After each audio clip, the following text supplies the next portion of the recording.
Astaghfirullah. Salatu wassalamu ala Rasulillah wa ala alihi wa sahbihi wa mawalah wa la hawla wa la quwata illa billahi wa ba'du. Baik, kita lanjutkan pembahasan kitab Tauhid dan kita masuk pada bab ke-29,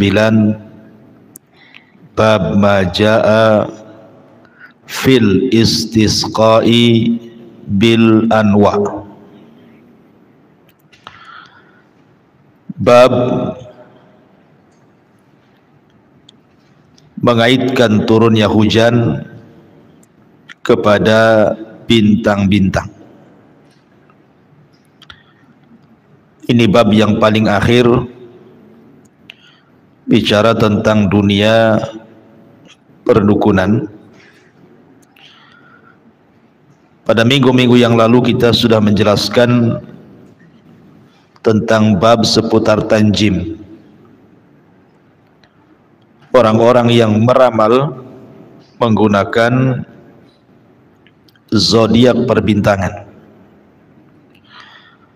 Tapi bab ini lebih khusus lagi mengaitkan turunnya hujan kepada bintang, atau menisbatkan turunnya hujan kepada peredaran bintang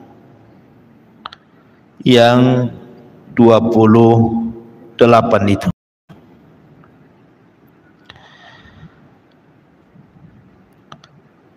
Bicara tentang bab ini, pada bab ini mu'alif rahimahullahu ta'ala tidak menyebutkan hukumnya,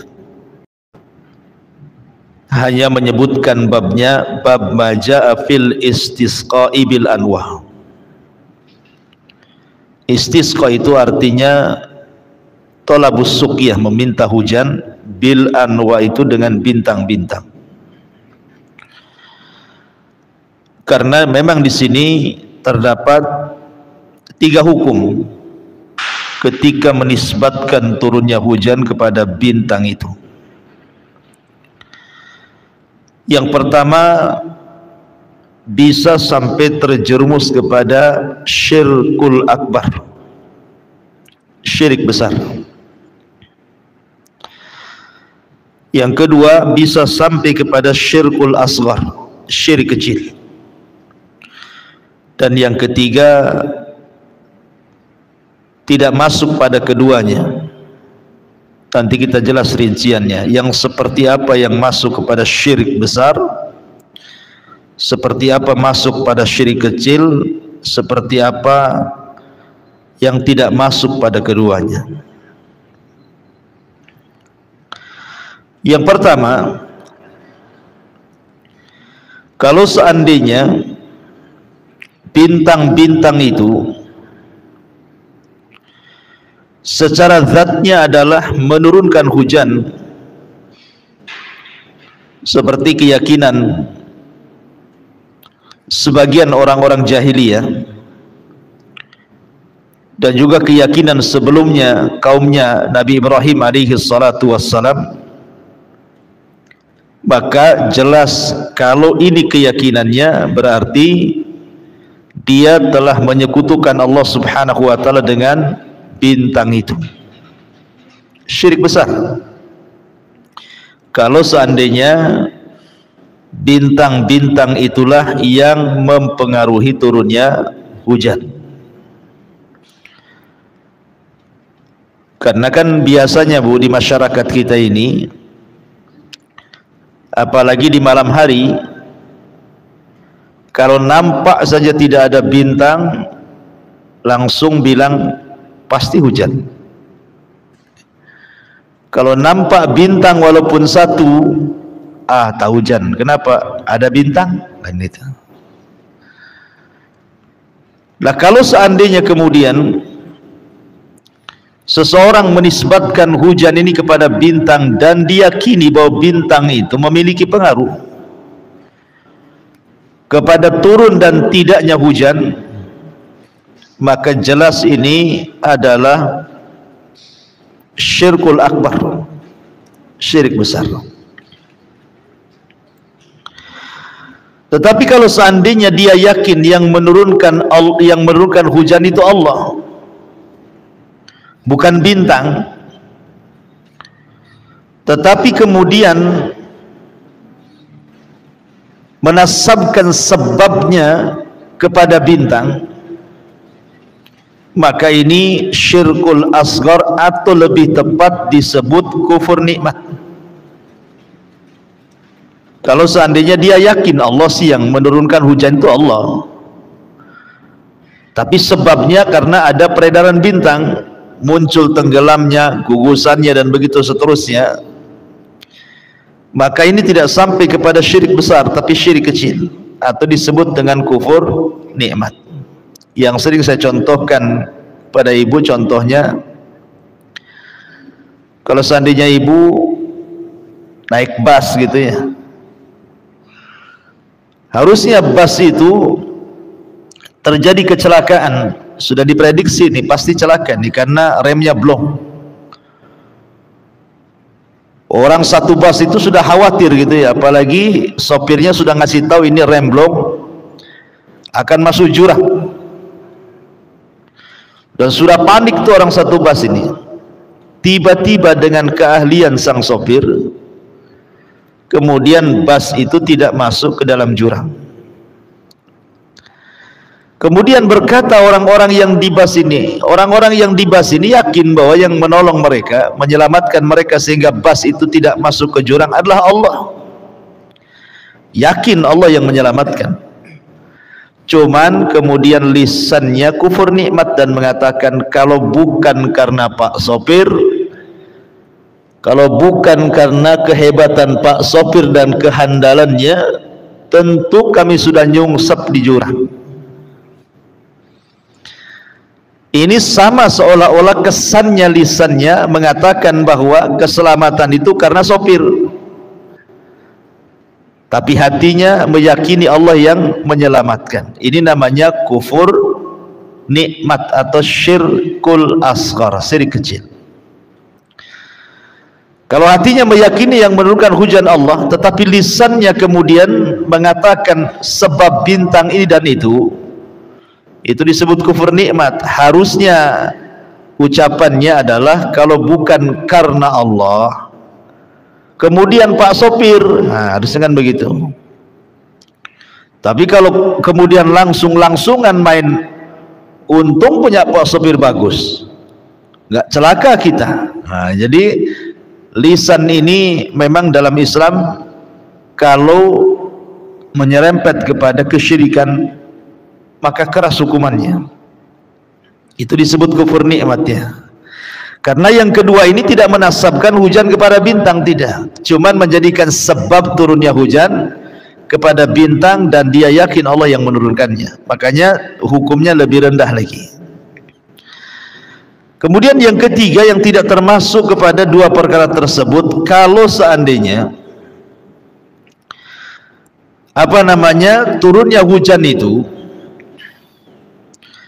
tidak dinisbatkan kepada peredaran muncul tenggelam bertemunya bintang, atau tidak mengatakan ini sebab bintang dan itu, tetapi bertepatan dengan munculnya bintang ini turun hujan, itu tidak apa-apa.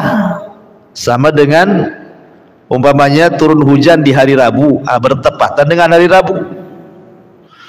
Turun hujan di bulan November bertepatan di bulan ini. Turun hujan ketika muncul ini, ya bertepatan ketika munculnya, bukan mengatakan bahwa bintang itu yang menurunkan hujan, atau bukan karena bintang itu penyebab turunnya hujan. Nah, kalau yang ketiga tidak ada masalah, karena dalam bahasa Arabnya juga beda gitu ya. Kalau yang dilarang itu menggunakan ba al-istisqa'u bil anwa, tetapi kalau yang dibolehkan menggunakan fi itu artinya dzarfiyah, menunjukkan waktu, al-istisqa fi al-anwa. Taib. Kita masuk pada babnya supaya lebih jelas lagi dan tidak bingung. Mu'alif rahimahullahu ta'ala kemudian menyebutkan beberapa dalil dari Al-Quran dan Sunnah Nabi Sallallahu Alaihi Wasallam. Allah Subhanahu Wa Taala berfirman, wa taj'aluna rizqakum annakum tukadzibun. Dan kalian membalas rizki yang telah dikaruniakan kepadamu dengan cara mendustakannya. Al-Waqiah ayat 82. Dan kalian membalas rizki yang dianugerahkan Allah kepada kalian dengan mendustakannya. Harusnya kalau mendapatkan rizki dari Allah itu bersyukur dengan cara menisbatkan nikmat itu dari Allah. Wa ma bikum min ni'matin faminallah. Artinya apapun nikmat yang datang kepada kalian itu semua datang dari Allah. Berarti syukurnya harus kepada Allah yang memberikan nikmat. Kalimat rizqakum wa taj'aluna rizqakum, dan kalian membalas rizki yang Allah anugerahkan kepada kalian. Ada yang mengatakan rizqakum di sini artinya hujan, karena hujan juga bagian daripada rizki. Wa fis samai rizqukum wa ma tu'adun, dan di langit itu tersimpan rizki kalian. Maksudnya sebagian ahli tafsir mengatakan bahwa rizqukum dalam ayat itu artinya hujan, karena hujan itu bagian daripada rizki.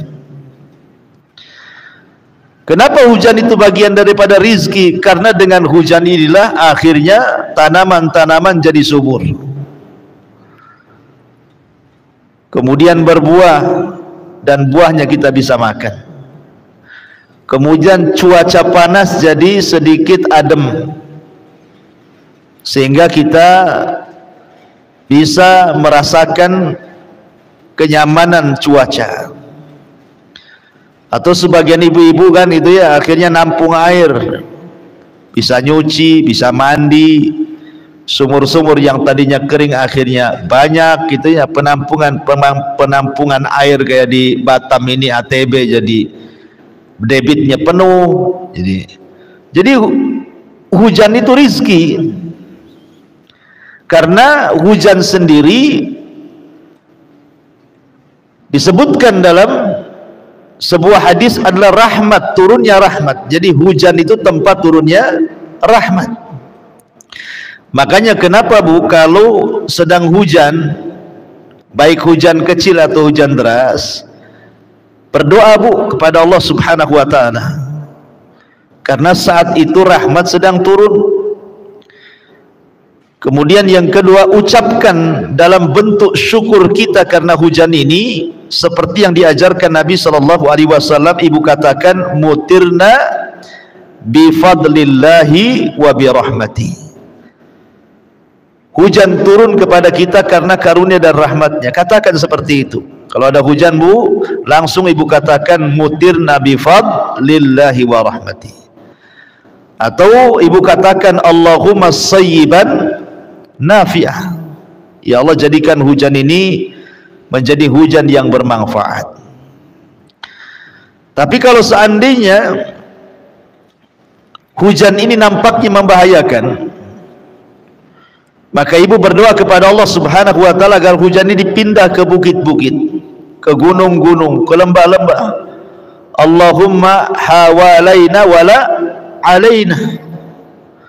Ya Allah, jangan timpakan hujan ini menjadi musibah bagi kami, tapi tempatkanlah musibah ini di gunung, hujan ini di gunung-gunung, di bukit tempat tumbuh-tumbuhan, lembah-lembah. Ibu katakan seperti itu. Kalau sudah nampak nih hujan ini membahayakan. Jadi semua ada tuntunannya ketika turun hujan itu. Intinya hujan itu datang dari Allah, dan hujan itu bagian daripada rizki dari Allah. maka jangan mendustakan rizki yang Allah anugerahkan kepada kita dengan cara menisbatkan hujan itu kepada bintang. Kemudian juga mu'alif rahimahullahu ta'ala setelah itu membawakan hadis dari Abu Malik al-Ash'ari radhiyallahu anna Nabiya sallallahu alaihi wasallam yaqul arba'un fi ummati min amril jahiliyah la yatrukuhun. Ada 4 perkara kata Rasul dari perkara-perkara jahiliyah yang masih melekat pada umatku dan mereka belum bisa meninggalkannya. Hadis ini adalah hadis yang menakutkan, karena Nabi Shallallahu Alaihi Wasallam ingin menjelaskan ada perkara-perkara jahiliyah itu yang tidak bisa ditinggalkan umatnya sampai Nabi meninggal, bahkan sampai hari ini. Ini sifat-sifat jahiliyah ini melekat pada umat Islam, karena Rasul mengatakan fi ummati, dalam umatku, maksudnya umat istijabah, umat Islam, bukan umat luar. Dan ketika Nabi Shallallahu Alaihi Wasallam menasabkan ini sifat-sifat jahiliyah, bahwa sifat-sifat jahiliyah itu tercela. Makanya di dalam Al-Quranul Karim kalau menjelaskan sesuatu yang buruk dan tercela itu selalu dikait-kaitkan dengan jahiliyah. Hamiyah jahiliyah kata Quran. Kesukuan yang dilarang adalah kesukuan jahiliyah, fanatik suku umpamanya. Atau ketika umpamanya Allah Subhanahu wa taala menjelaskan soal dandanan perempuan yang suka bersolek, suka membuka aurat, berdandan kalau keluar rumah, maka Allah Subhanahu wa taala katakan wala tabarrujna tabarrujal jahiliyah. Jangan kalian tabarruj, berdandan ala jahiliyah.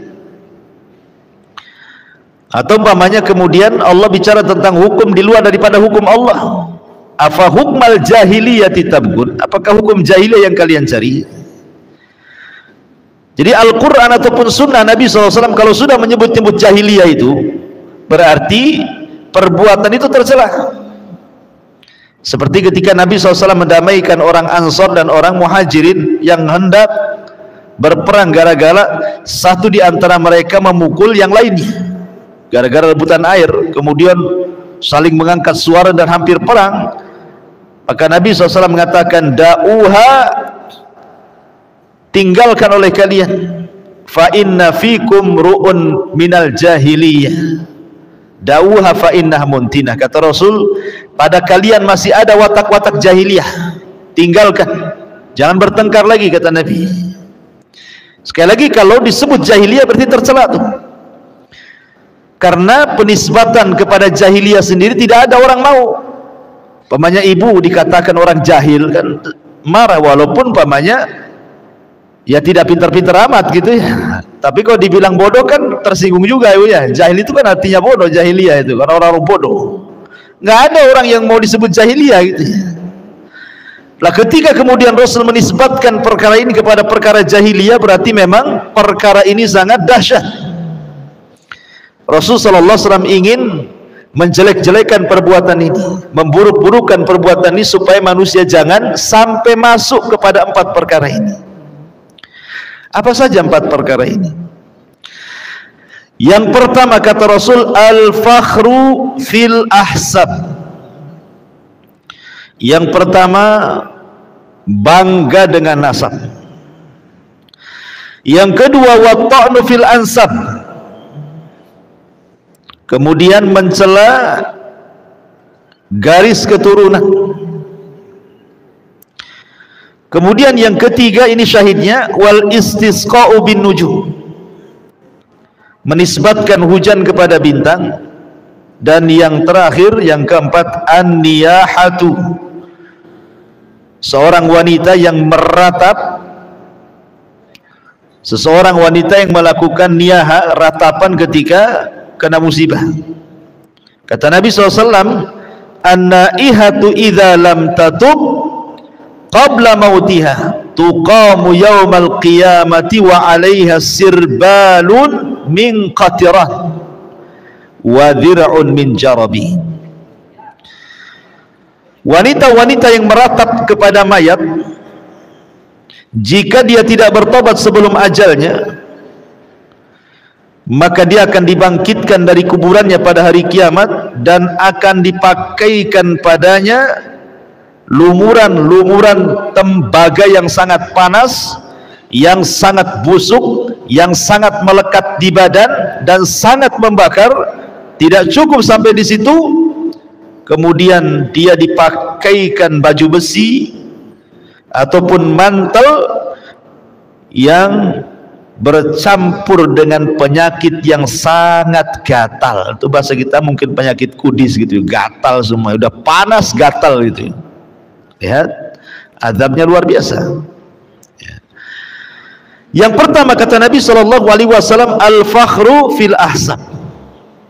Ahsab itu artinya ke atas, ya. Bapak, kakek, buyut, gitu ya. Pokoknya sampai ke atas itu disebut ahsab. Dahulu di zaman Nabi SAW ada orang yang satu mencela nasab, yang satu bangga dengan nasab. Jadi yang satu al-fakhru fil ahsab, yang satu at-ta'nu fil ansab. Jadi dua orang ini sedang bertengkar. Yang satu mengatakan kepada kawannya, tahukah kamu siapa saya? Bangga dia, sombong. Tahukah kamu siapa saya? Kemudian dia mencela kawannya, amma anta fala ummalaka. Adapun engkau saya tahu kamu ini turunan siapa. Kemudian yang sombong dengan nasabnya dia mengatakan, saya loh anak fulan ibnu fulan, fulan ibnu fulan, fulan ibnu fulan. Disebutkan kakek buyutnya sampai ke atas beberapa orang dengan sangat sombongnya, karena merasa mungkin kakek buyutnya mungkin orang-orang hebat, para pejabat, para pahlawan mungkinnya. Kamu tahu nggak kalau saya ini turunan raja ini, raja itu sampai ke Majapahit, umpamanya kan gitu. Atau umpamanya, tahu nggak saya ini putra ini itu sampai ke Hayam Wuruk sana. Jadi dia bangga gitu ya. Dicela kawannya. Adapun engkau pasti kamu tidak sehebat keturunan saya. Akhirnya kemudian datang Nabi SAW lewat nih. Kemudian Nabi SAW marah, ngapain kalian sombong dengan nasab dan menghina nasab orang. Kemudian Rasul menceritakan dua orang di zaman Nabi Musa, kondisinya persis seperti dua orang ini. Kata Nabi SAW, dahulu di zaman Nabi Musa ada dua orang yang bertengkar soal nasab. Yang satu mengatakan, tahukah kamu siapa saya? Saya fulan, ibnu fulan, ibnu fulan, ibnu fulan, sampai 9 kakek buyutnya disebut dengan bangganya, dan dia menghina kawannya dan mengatakan, amma anta fala ummalak. Kalau aku tahu engkau tidak punya nasab sebaik aku. Kemudian kawannya dengan malu-malu menyebutkan nasabnya. Kalau saya si fulan, ibnu fulan, ibnu fulan, kakek ketiga dia tidak mau sebut. Akhirnya dia terdiam pada kakek kedua. Kenapa tidak mau disebut? Karena kakek ketiga kafir, bukan seorang muslim. Dia tidak mau menyebutkan kakek buyutnya yang kafir. Diulang lagi sama dia, adapun saya fulan ibnu fulan, ibnu fulan ibnul Islam. Jadi kakek buyutnya yang kafir itu dinisbatkan ke dalam Islam. Kedua-duanya wafat. Kemudian yang berbangga dengan nasab tanpa melihat agama, maka dimasukkan ke dalam neraka, karena dia sombong, kibar, merendahkan orang juga. Kemudian adapun orang yang malu-malu menyebutkan nasabnya dan tidak mau nasab kakek buyutnya yang kafir disebutkan, Allah masukkan ke dalam surga. Begitulah perkara jahiliyah yang masih ada di zaman sekarang kan Bu. Orang-orang yang kemudian mencela nasab dan berbangga dengan nasab. Makanya dahulu di zaman Rasul, Abi Dzar Al-Ghifari radhiyallahu an pernah mencela Bilal. Karena Bilal ini kan seorang budak. Abi Dzar ini kan pemimpin kabilah. Merasa derajatnya lebih tinggi, Bilal ini lebih rendah, tidak punya nasab. Dicela Bilal. Maka Nabi SAW marah kepada Abi Dzar dan mengatakan, ya Aba Dzarrin a'ayyartahu bi ummi. Wahai Abi Dzar, apakah kamu menghina dengan menghina ibunya Bilal? Innaka mru'un fika jahiliyah. Sesungguhnya dalam dirimu masih ada sifat jahiliyah, kata Nabi. Tidak boleh seseorang itu membanggakan dengan orang tua dan menghina orang tua orang lain dengan mengatakan paling bapakmu itu tukang ya, bapakmu itu ya tukang ngantar-ngantar COD. Bapak saya lihat tuh lagi tugas di Polda katanya. Nah, ini kan ini menghina nasab orang, berbangga dengan nasab sendiri. Karena ada itu anak pejabat yang sombong-sombongan di jalan, ugal-ugalan gitu ya. Kemudian ketangkep polisi, marah-marah gitu. Ya, kenapa Bapak tangkap saya? Saya ini anak DPR gitu. Kan ada ya, orang yang bangga kayak gitu ya. Jadi terkadang masih ada, bahkan di lingkungan yang kecil, umpamanya di yayasan atau di masjid, mungkin anak ketua yayasan gitu ya.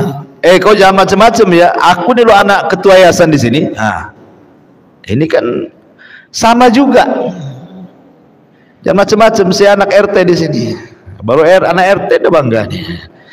Jadi jangan sampai kemudian seseorang sombong. Nggak boleh. Itu perkara jahiliyah. Itu nggak boleh kayak gitu. Berbangga dengan nasab dan merendahkan nasab turunan orang. Adapun kalau dalam bentuk ikhbar, penghabaran sih nggak apa-apa. Jadi itu bukan membanggakan nasab, seperti Rasul mengatakan dalam peperangan itu, ana Muhammad, ana ibnu Abdul Muttalib. Saya Muhammad dan saya adalah turunan Abdul Muttalib. Abdul Muttalib itu raja daripada raja Quraisy saat hidupnya. Jadi kalau sifatnya menghabarkan tidak apa-apa. Namanya ibu ditanya, ibu ini orang mana ya? Kok saya agak kenal? Iya, saya ini anaknya si Anu. Jadi bapak saya punya bapaknya si Anu. Itu yang punya pom bensin. Ya kan? Kalau hanya menghabarkan saja, tidak ada tendensi pribadi ya. Hanya orang ditanya ya jawab gitu saja. Tidak ada di situ niat merendahkan nasab orang. Tidak ada juga membanggakan nasab sendiri, hanya menghabarkan karena ditanya ya tidak masalah. Tetapi kalau sudah ada tendensi, sudah ada kepentingan pribadi, kemudian ada niat-niat yang kurang bagus ya. Seperti mamanya mengaku walinya, mengaku saudaranya. Kan banyak di Batam nih, saya itu saudara si Anu loh, padahal tidak ada tuh. Ngaku-ngaku aja tuh saudaranya si Anu tuh ya. Kadang-kadang kan seperti itu, mamanya mau ngurus apa gitu ya, KTP atau SIM atau apa gitu kan, ngomong saya masih keponakannya si Anu tuh katanya. Tolong dipermudah katanya. Itu kan ngaku-ngaku namanya, nyambung nasabnya dengan si Anu itu ada kepentingan ya. Atau bahkan yang lebih itu ada kepentingannya itu hanya untuk popularitas. Seperti namanya ngaku Habib, turunan Nabi, modal mancung saja gitu ya, modal Arab. Kan orang Indonesia bisa dibodohi ini kan, umpamanya hanya kepentingan saja. Itu nggak boleh masuk pada sabda Nabi SAW, al-fakhru fil ahsab wa ta'nu fil ansab. Termasuk juga tidak boleh mencela orang tua orang lain. Nanti anak yang punya orang tua mencela orang tua kita lebih jahat dibandingkan kita mencela orang tua orang lain itu. Itu masuk juga di sini, mencela nasab. Oh dasar bapakmu, ya patutlah anaknya kayak gini, bapaknya aja kayak gitu. Nah, jadi terkadang kesalahan anak, pamannya anaknya mencuri, yang dicela bukan anaknya, bapaknya. Oh dasar patutlah bapaknya garong, anaknya nyuri jadinya. Nggak boleh bu ya. Nah, nanti anaknya ini bisa mencela orang yang mencela. Orang tuanya bisa dicela jauh lebih jahat dibandingkan ketika dia mencela ayahnya atau ibunya atau kakeknya atau neneknya. Dan itu nanti masuk pada bab durhaka kepada orang tua tanpa secara langsung. Kita tidak mencela orang tua kita, tetapi orang yang mencela orang tua kita disebabkan kita mencela orang tua dia. Nah, itu namanya masuk pada at-ta'nu fil ansab, tidak boleh. Kemudian yang ketiga, wal istisqa binujum, ini yang jadi pembahasan yang kita akan bahas nanti. Menisbatkan hujan kepada bintang. Kemudian yang terakhir, wan niyahatu, dan juga wanita-wanita yang meratap karena kematian. Sebenarnya yang meratap itu tidak mesti wanita, laki-laki juga ada yang meratap bu ya. Tetapi kan hadis ini bicara tentang keumuman. Umumnya yang suka meratap itu biasanya perempuan karena lebih berperasaan. Lain dengan laki-laki kan pakai akal. Sehingga sedikit orang yang meratap dari kalangan laki-laki, bukan tidak ada. Tapi yang perempuan itu yang lebih banyak.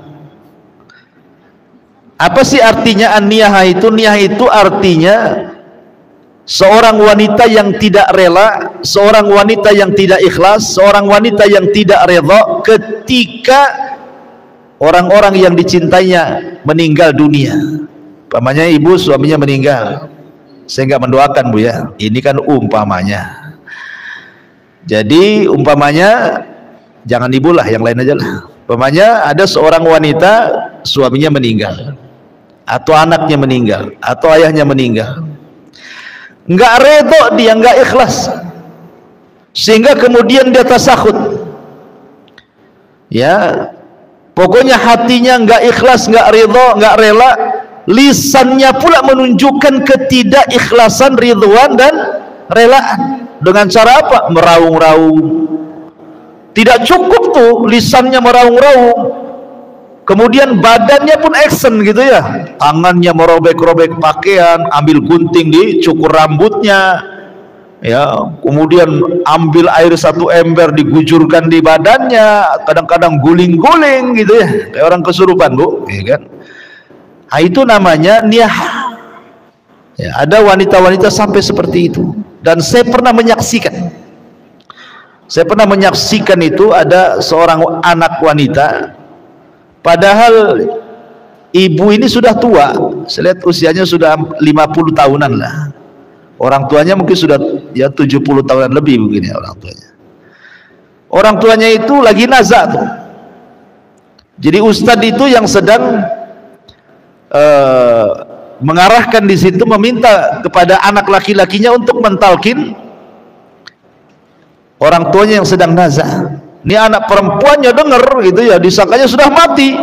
Wah, teriak-teriak dia, teriak-teriak, enggak peduli itu, enggak punya malu pokoknya, gulang-guling, padahal tamu banyak tuh. Akhirnya sama orang-orang diikat, diamankan, dimasukkan ke dalam kamar, dikunci kapok di dalam tuh. Jadi enggak boleh seperti itu. Kita harusnya ketika menghadapi musibah itu harusnya istirja kan bu ya, inna lillahi wa inna ilaihi rajiun. Semua datang dari Allah, kembali kepada Allah, tenang jadinya ya. Tapi kalau kemudian seseorang meraung-raung, apa manfaat kepada si mati? Tidak mungkin hidup lagi dia. Maka doakan yang terbaik kepada orang yang meninggal itu. Baik, masyarul muslimat yang dimuliakan Allah subhanahu wa ta'ala. Kemudian mu'alif rahimahullahu ta'ala menyebutkan dalilnya. Yang ketiga adalah riwayat Imam Bukhari dan juga Muslim.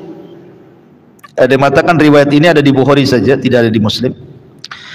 Dari Zaid bin Khalid radhiyallahu anhu, dia berkata, Sallalana Rasulullah sallallahu alaihi wasallam salat subhi bil Hudaybiyah ala ithri samai kanat minal lailati falamman sarafa aqbala 'ala an-nas faqala hal tadruna madza qala rabbukum qalu Allahu wa rasuluhu a'lam qala asbaha min ibadi mu'minun bi wa kafirun fa amma man qala mutirna bi fadlillah wa rahmatihi fadzalika mu'minun bi wa kafirun bil kaukab wa amma man qala bi nau'i kadza wa kadza fadzalika kafirun bi wa mu'minun bil kaukab.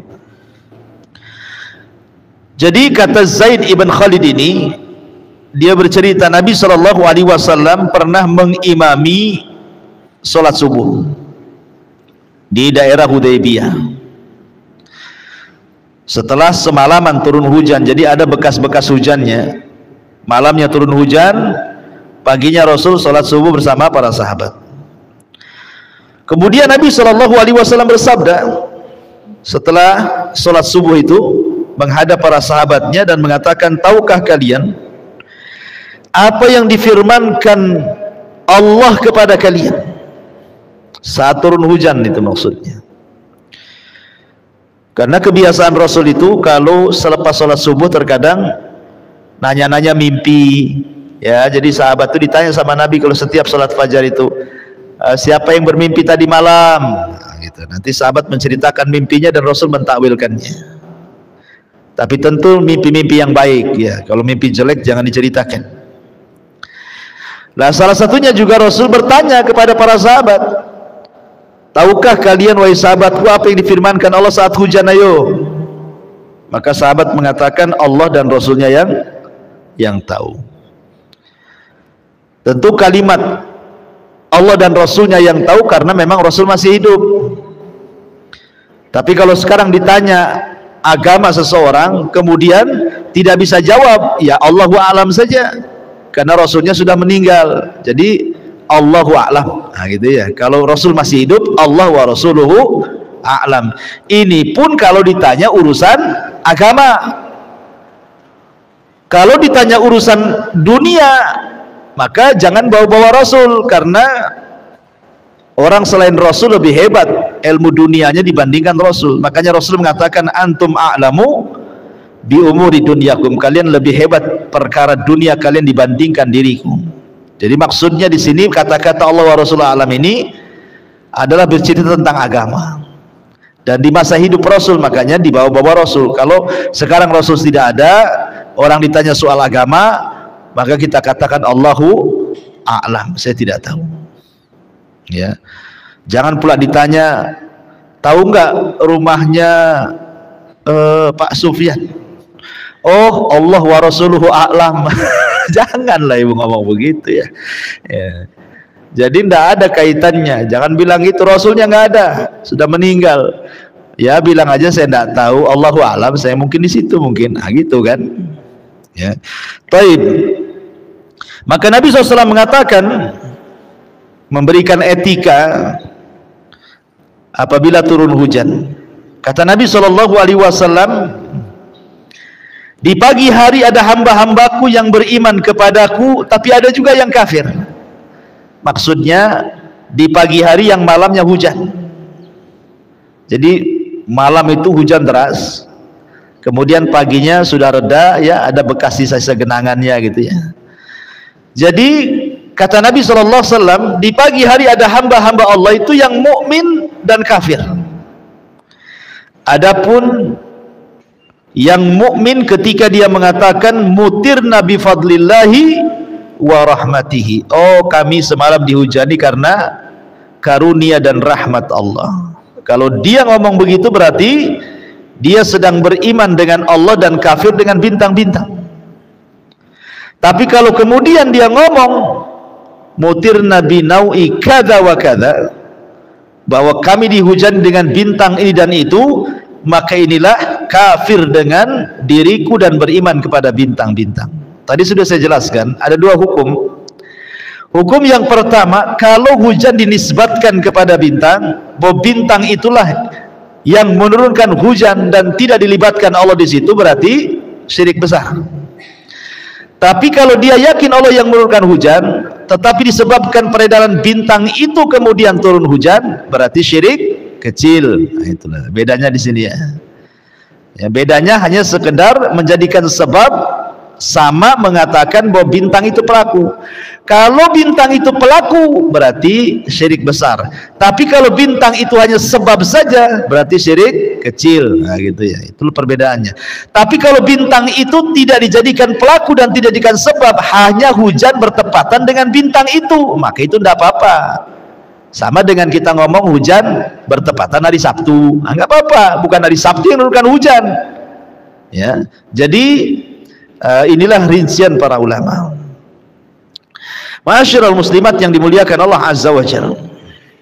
Kemudian juga Imam Bukhari dan juga Muslim meriwayatkan dari Ibnu Abbas radhiyallahu anhuma yang semana dengan hadis sebelumnya. Wa qala ba'duhum laqad sadaqa naw'u kadza wa kadza. Fa anzalallahu hadhil ayah fala uqsimu bimawaqi'in nujum. Wa innahu laqasamun law ta'lamuna adzim. Innahu laqur'anun karim fi kitabim maknun la yamassuhu illa al-mutahharun tanzilun mir rabbil alamin afa bihadzal hadithi antum mudhinun wa taj'aluna rizqakum annakum tukadzibun. Dan berkata sebagian mereka, sebagian manusia, sungguh telah benar bintang ini dan bintang itu. Jadi ketika di zaman jahiliyah ada yang kemudian menisbatkan hujan itu kepada bintang dan mengatakan sungguh telah benar bintang itu yang menurunkan hujan, bintang ini yang menurunkan hujan, dan begitu seterusnya. Maka turunlah ayat Al-Quran membantah mereka. Lalu aku bersumpah dengan tempat-tempat beredarnya bintang-bintang. Fala uqsimu bimawaqi'in nujum. Aku bersumpah dengan tempat-tempat beredarnya bintang-bintang. Wa innahu laqasamun law ta'lamuna adzim. Dan sesungguhnya itu benar-benar sumpah yang besar sekiranya kamu mengetahuinya.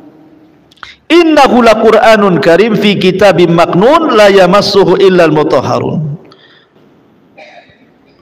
Dan ini sungguh Al-Quran yang sangat mulia dalam kitab yang terpelihara Lauhil Mahfud, tidak ada yang menyentuhnya selain hamba-hamba yang disucikan, maksudnya para malaikat. Tanzilu mir rabbil alamin, yang turun dari Rabb alam semesta. Afa bihadzal hadithi antum mudhinun. Apakah kamu hendak menganggap remeh berita-berita Al-Quran ini? Wa taj'aluna rizqakum annakum tukadzibun, dan kalian menjadikan rizki yang Allah turunkan kepada kalian tiba-tiba kalian mendustakan. Ini syahidnya di sini bahwa sebelumnya Allah menceritakan bahwa tidak ada hubung kait hujan dengan bintang. Enggak ada hubung kait hujan dengan bintang itu. Ya. Kalau seandainya ada menghubung-hubungkan kait antara hujan dengan bintang sampai mengatakan bintang itu pelaku hujan atau sebab turunnya hujan, maka itu sama dengan taj'aluna rizqakum annakum tukadzibun, menjadikan rizki Allah yang berupa hujan kalian dustakan nikmat itu, kemudian disandarkan kepada selain Allah Subhanahu wa ta'ala. Ya. Sering saya analogikan, Bu, kalau seandainya ibu ini baik sama orang, sama anak lah, ibu punya anak, ibu baikin anak itu, ibu sekolahkan sampai perguruan tinggi, dicarikan pekerjaan sampai dapat pekerjaan yang layak, sudah besar digaji jadi orang, dia orang tapi jadi orang lagi, ya. Kemudian tiba-tiba malah berbuat baik sama tetangga yang ada hubungan jasa dari kecil sampai jadi orang sukses. Kalau ngirim ke tetangganya, nanti bulan depan ngirim lagi ke tetangganya. Orang tuanya nggak pernah dikirim-kirim, Bu, yang membesarkan dia, menyekolahkan dia sampai kemudian mendapatkan pekerjaan sampai mapan. Kalau ngirim duit sama tetangganya, sakit hati enggak, Bu? Oh, sakitnya nyesek, Bu, ya. Kurang ajar anak itu. Saya yang melahirkan, saya yang biayai sekolah, saya yang carikan kerjaan, sudah mapan, tetangga pula dapat hasil. Ya. Lah anak ini nggak tahu budi namanya kan Bu ya. Harusnya anak ini bersyukur kepada orang tua yang besarkannya kan Bu, bukan bersyukur kepada tetangganya. Lah itu namanya tidak bersyukur kepada yang telah memberikan nikmat. Lah pada manusia saja ibu bisa marah kalau terjadi pada anak seperti itu kan. Maka mimbabil aula tentu Allah juga berhak marah untuk itu. Ya.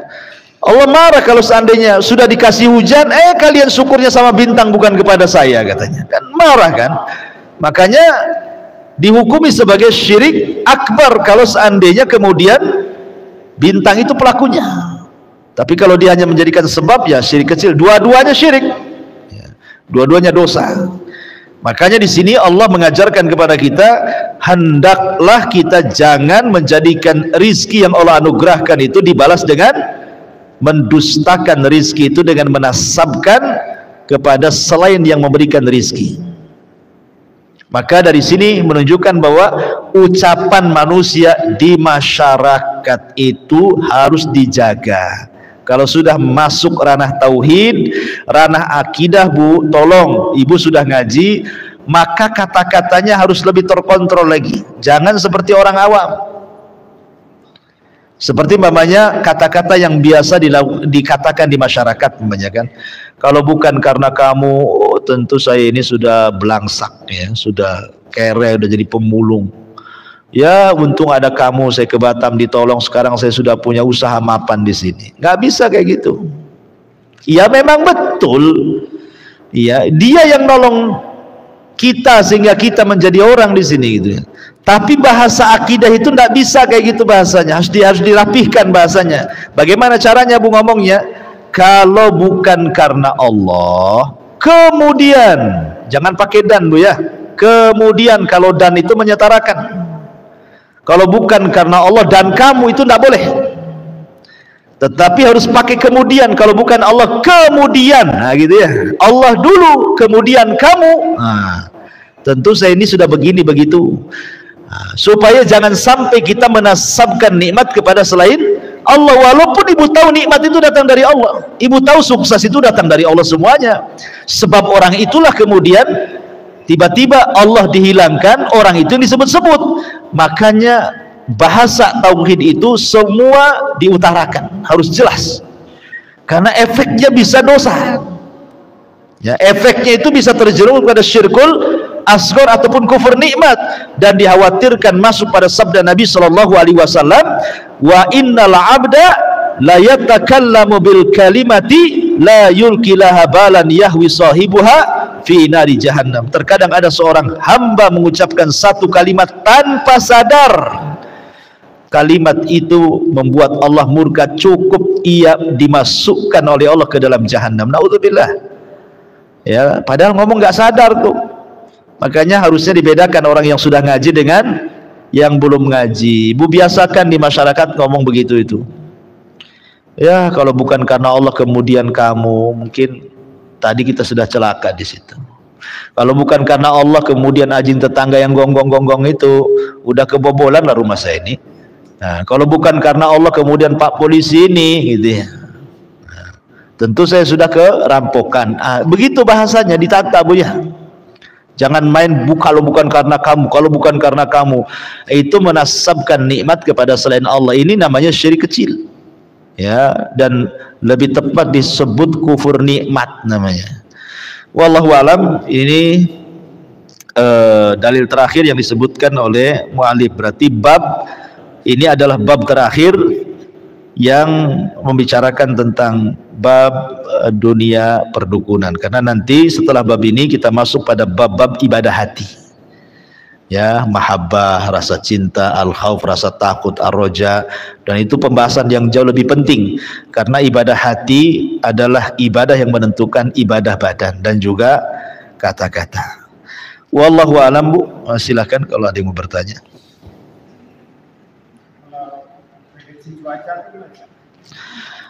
Kalau prediksi cuaca BMKG gitu kan, perakhiran cuaca tidak masalah karena perakiraan cuaca itu mereka menggunakan alat-alat teknologi dan juga pengetahuan ilmiah dan kebiasaan.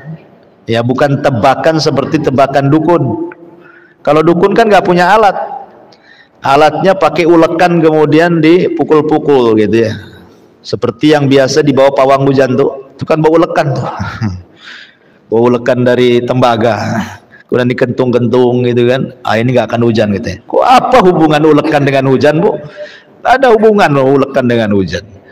Kalau memang dia punya pengetahuan teknologi fisika yang kuat, tanda-tanda, ya, kemudian dia bisa memprediksi, itu pun prediksinya bisa meleset kan, karena BMKG sendiri kadang-kadang tepat, kadang-kadang meleset.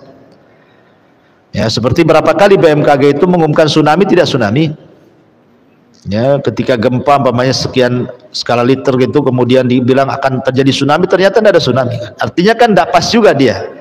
Tetapi kan orang-orang ini memang dia bukan sedang meramal, tetapi memperkirakan cuaca dengan ilmu pengetahuan dan peralatan teknologi. Itu tidak ada masalah. Seperti obat. Obat ini tidak ada nas Qur'annya itu obat. Hadis juga tidak mengatakan obat, tapi diteliti oleh herbalis. Ya, bahwa ini obat. Walaupun tidak 100% kan, ada yang minum ini sembuh, ada yang minum ya biasa-biasa saja. Bahkan ada seseorang itu yang mendengarkan ceramah bahwa dia punya diabetes, kemudian adalah mendengar salah seorang dokter gitu kan, yang dokter ini sudah hijrah, kemudian ngomong bahwa madu yang dicampur dengan air hangat kemudian diminum itu bisa mengurangi diabetes. Setelah minum malah diabetesnya tinggi. Kan akhirnya dia nggak mau minum lagi. Ya namanya penelitian itu, Bu, itu nggak 100%. Ya, penelitian itu nggak 100%. Tetapi kan umumnya ngobati. Umumnya ngobati, tapi kan nggak 100%. Sama juga orang bekam juga sama. Ya, dulu ada orang dibekam kepalanya untuk menghilangkan penyakit vertigo supaya turun menjadi percie gitu. Gitu ya. Jadi akhirnya kan umumnya kan memang orang yang kena vertigo kalau dibekam kepalanya itu kan umumnya rata-rata sembuh. Tapi ada kasus orang pembekam ini, mungkin dia baru belajar atau mungkin memang takdir dia gitu ya, bekam kepala orang, rupanya bekas bekamnya itu nggak sembuh-sembuh, akhirnya membusuk sampai dioperasi. Ya, artinya kan ya itu kan masuk malpraktek juga. Mungkin dia harusnya tahu dulu lah kondisi si pasien ini, punya diabetes kah, punya apa, tanya dulu tensi dulu darahnya atau gimana kan. Itu bukan main bekam. Memang bekam itu sunnah Nabi, tapi terkadang jadi bahaya ketika kita tidak tahu cara penggunaannya kan. Lah mungkin kurang lebih lah BMKG juga seperti itu. Nah, ya, wallahu a'lam.